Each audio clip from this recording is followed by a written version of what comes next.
Scariest moment of my life happened whilst my friend and I were camping in eastern Canada as teenagers. We decided to sleep in this abandoned camper we found deep in the large forest that was near our town. It had been there so long that trees had begun to grow around it. We stumbled across it whilst we were exploring a few months back and thought it would be cool and brave to sleep in there for the night. So one weekend, we did it. We arrived after dark because we'd gotten lost trying to find the camper. We were really low on power flashlight, so it made it even more difficult. Once we'd finally found it, we opened the rusty door and stepped in. The sounds inside the camper were shrill and echoey. There were typical camper things about: cups, empty tins, swollen Pulp Fiction novels. Already tired, we holed up one end of the camper, where the bed had originally been before the cushions had rotted away almost to nothing. A long hallway stretched the length of the camper, so we could basically see from end to end. It was a miserable night. There were several rats living in there. I saw them staring at us from a chewed part of our ceiling. When the wind blew outside the camper, it would shriek and groan. We even thought we heard a bear outside walking around. Still, we feigned bravery and acted like we were having a good time, but really, we were all on edge. At some point in the night, I woke up from an uncomfortable sleep. I sat up and adjusted myself when I noticed some movement out of the corner of my eye. At the other end of the camper, there was a small window, and I looked and I saw a man's silhouette. He was clearly staring straight at me from outside. At first I thought maybe it was a weird shape or a tree or something, but when I moved to get a better look, the person clearly reacted, and then I froze. My heart was pumping, and I woke up my friend immediately saying someone is here, in a whisper, not taking my eyes off his profile. He woke up immediately, and I nodded towards the window. He saw him too. We whispered frantically about what it could be and why he would be staring at us. And for the next 10 minutes, no joke, we stared him down. The longer we stared at him, the more frightened we got. Occasionally he would move, but always keeping his eyes on us. Eventually I shouted at him, "Hey!" No reaction. My friend was braver than me and decided to shine the flashlight at him. As soon as we did, we realized our horrible mistake. It was not a window on the other side at all. It was a mirror. We had been staring down ourselves from the very start. Still, it was the most fearful, relieving, and funny moment of my life that I'll never forget. I was hitchhiking in Yukon Territory once and got picked up by a Native American couple. We were talking whilst we were driving, and then they told me a story. They were very insistent about it and were explaining that a few months ago they were driving to their parents/in-laws' house when it was dark and their car mysteriously died. Then, a strange white light hovered above their road in front of them. They stared at the light for about a minute, and then it disappeared. They restarted the car fine at that point and drove to their parents' house, only to find out that they were 6 hours late. I was house sitting for my parents who live in the actual middle of nowhere. The closest neighbour they have is about a mile away. My parents had taken their dogs with them on vacation to the beach, so it was an eerie, silent house to be in. It was the kind of quiet that you wouldn't want to turn off the TV, or you would be faced with nothing but the eerie sound of your breath and footsteps. On one completely pitch-black night, void of any moon, I stepped onto the back porch for a quick smoke before bed. As I reached the bottom of the steps, I pulled out a cigarette from my pack and fumbled for my lighter.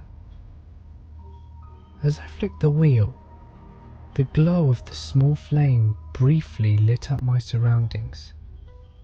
In the split second of my brief illumination, it became apparent I was not alone. In the few seconds it took my brain to process the dimly lit image, I realized I had just seen some massive, brown-haired, four-legged beast eating from one of the dog's bowls by the steps leading from the porch into the house. And I do mean massive.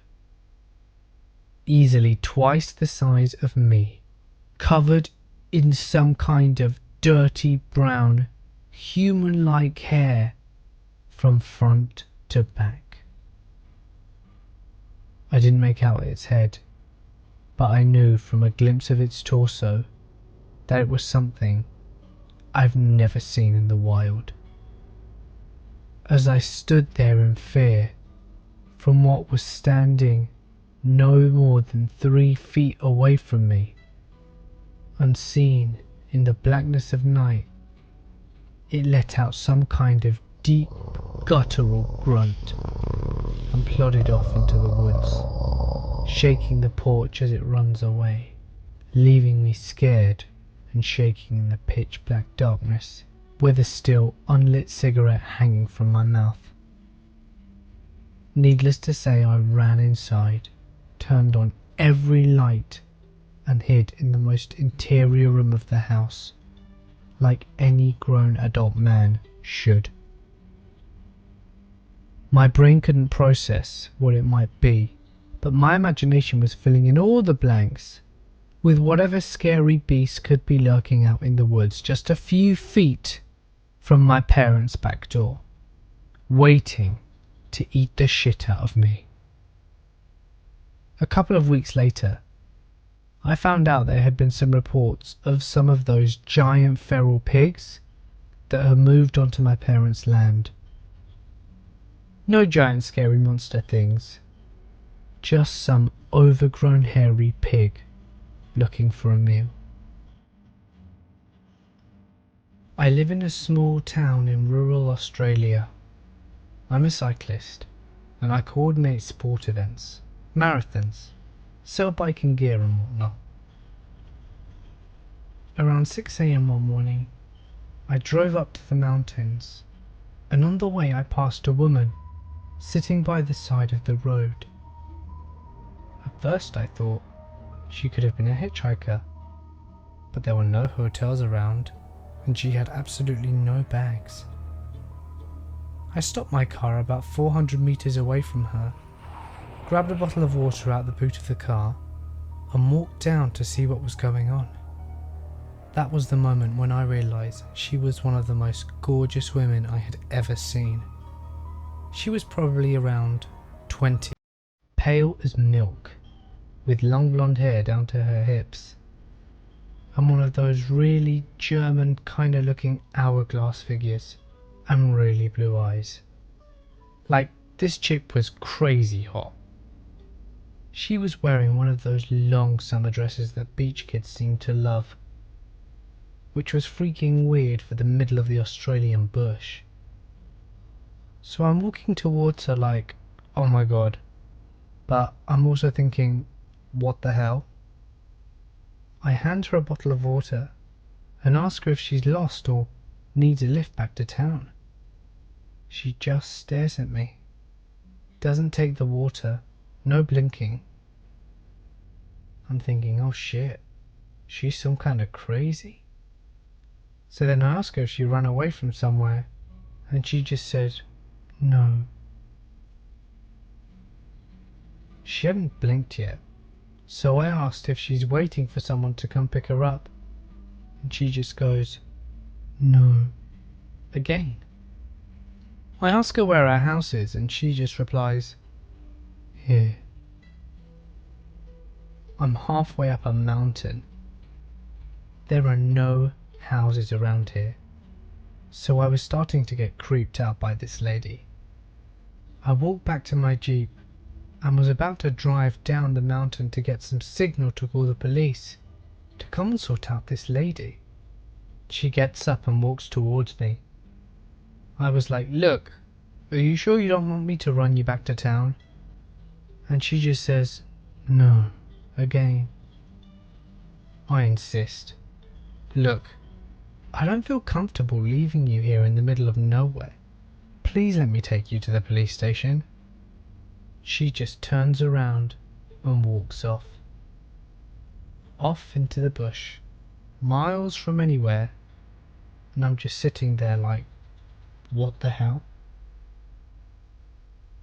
And then I started to get scared when the bug and bird noises started to come back. It made me realise I hadn't heard a single other sound whilst I was talking to her. Like no magpies, no crickets, no early morning sounds at all. I hightailed it out of there and called the coppers when I reached the bottom of the mountain.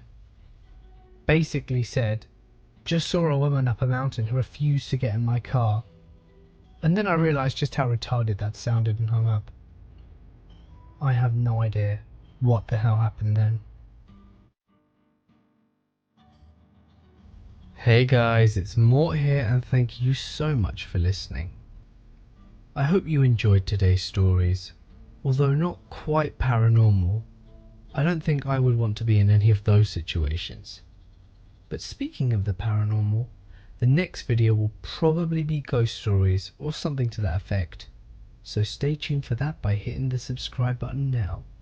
Go on. And don't let the like button get jealous. Remember that if you have a story you wish to submit, send it over to my email in the description below to have it featured in a future video. And in case you missed them, here are some links to my other videos. So if you haven't seen one, be sure to check it out as you won't want to miss it.